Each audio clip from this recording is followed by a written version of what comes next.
रिक्षा असो किंवा कार, आपल्या स्वतःला माहिती असतं आपण किती मेहनत करून ती गाडी घेतो आणि कशी जपत असतो, त्याचे EMI कसे भरत असतो. तरीही आपली गाडी स्वतःची असून सुद्धा आपण या लोकांचे गुलाम झालेलो आहोत आणि नोकर झालेलो आहोत. हे कशावरून बोलतोय मी, तर अगोदर हा व्हिडिओ पहा, त्याच्यानंतर आपण याच्यावर बोलू.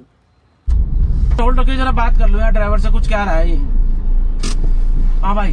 आप सिगरेट किससे पूछ के जलाई आपने? क्यों भाई, नहीं पी सकता सिगरेट? आपने मेरे से पूछा?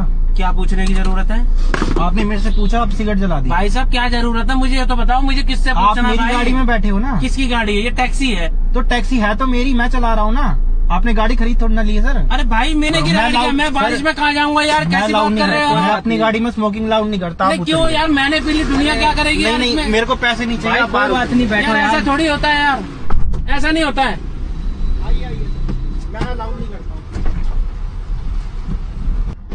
पैसे का रोब किसी और को दिखाइए जी। पैसे हम रोज कमाते हैं, पैसे को रोब दिखा रहा है भाई। टैक्सी ड्राइवर है, इसके नौकर थोड़ी ना है।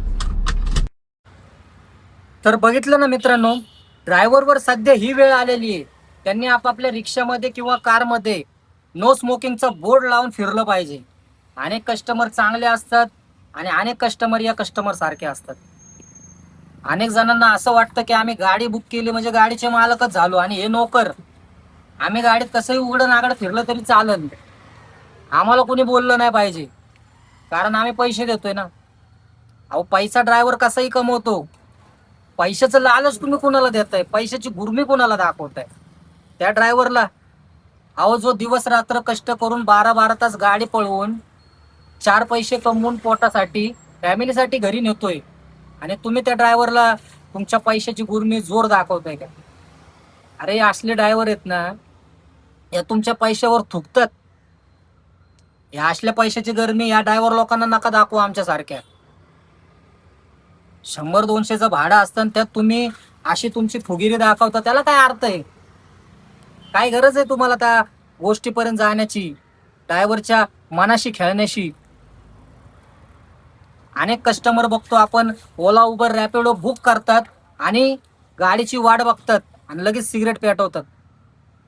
सिगरेट पेटवल्या गाडी येऊन थांबते आणि डायरेक्ट गाडीत घुसतात.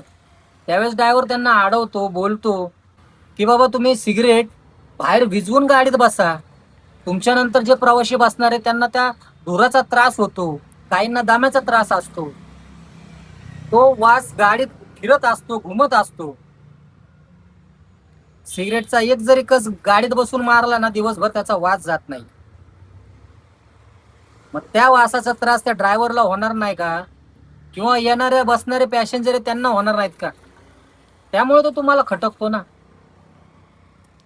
काही लोकांना त्या गोष्टीचा इतका राग येतो की त्या ड्रायव्हरला पैशाने विकत घ्यायचं बघतात, पैशाची गरमी दाखवतात. अरे का करता तुम्ही असे? ड्रायव्हर पण एक माणूस आहे ना, त्याला पण माणुसकी दाखवा जरा. का गाडी बुक केली म्हणजे तुम्ही लय मोठे तुर्रम खान झाले असं नाही होत ना. तर या भावाला सलाम आहे माझा की त्यांनी डायरेक्ट ॲक्शन घेतली, जागेवर प्रवाशांना खाली उतरवलेलं आहे.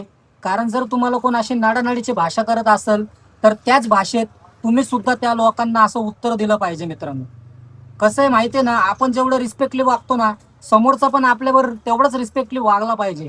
जर तो आपली रिस्पेक्ट करत नसेल तर आपल्याला एवढी काय गरज पडली की आपण पण त्याची रिस्पेक्ट करावी आणि त्याच्या म्हणण्याप्रमाणे सर्व गोष्टी कराव्यात आणि आपण तो गुलाम असल्यागत आपल्याला वागवणार ना, आपण गुलामी सहन करायची, तर त्या गोष्टीला अर्थ नसतो. मित्रांनो, आपण काही कुणाचे गुलाम नाही, आपण आपल्या मालकीच्या गाड्या आहेत, आपल्या स्वतःच्या गाड्या आहेत.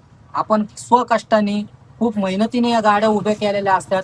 त्या गाड्या जपणं ही आपलं परम कर्तव्य असतं. मित्रांनो, हे लक्षात ठेवलं पाहिजे आणि त्याची जाणीव या कस्टमरना, प्रवाशांना वेळोवेळी करून दिली पाहिजे.